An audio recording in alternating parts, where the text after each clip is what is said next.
Hi, my name is Jacob Brayton, and I'm a graduate student at the Divinity School right here at Harvard University.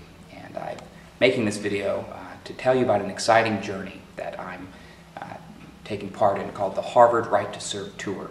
And the Harvard Right to Serve Tour is going to take place from May 24th through the 31st. It starts the day after the last day of finals. And it's a journey that we're inviting all students from the university system, undergrad and graduate level, to take part in.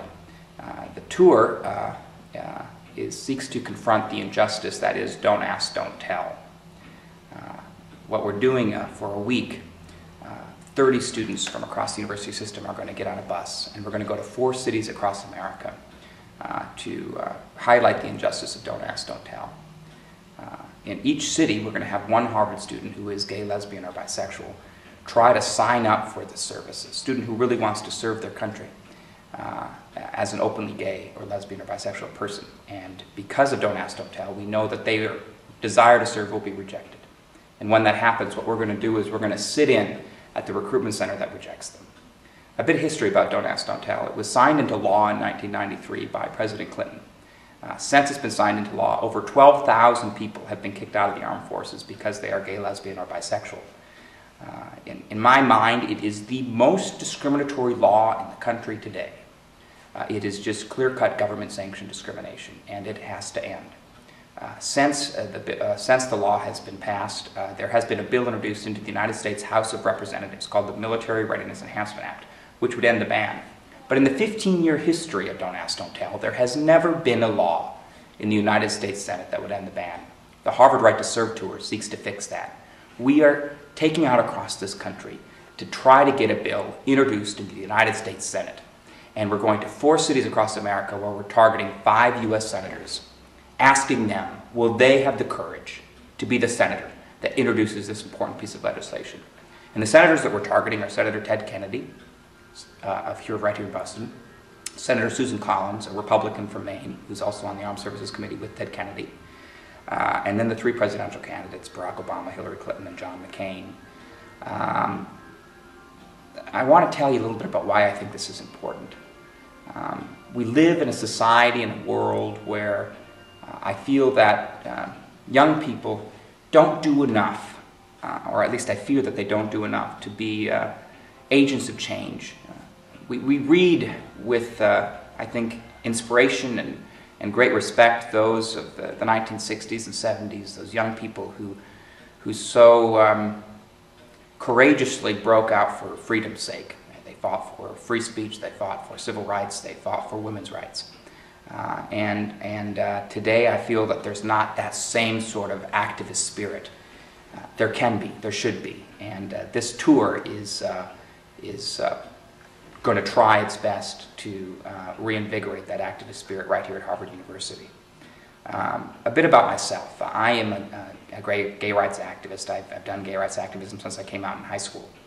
And actually I created another bus tour, a longer one, a 2-month tour called the Equality Ride, which sought to confront college policies that discriminate against gay people. There's actually 200 colleges in the country that you can't be openly gay and be a student at.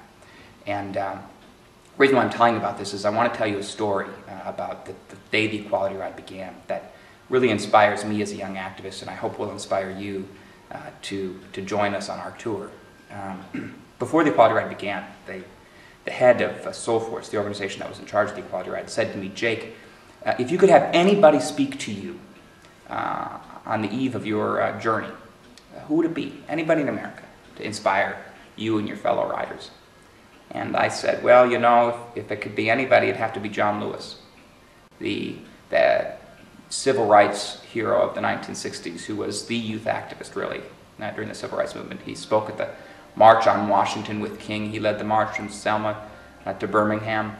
He created, helped found the sit-ins in Nashville, and he led the famous Freedom Ride of 1961.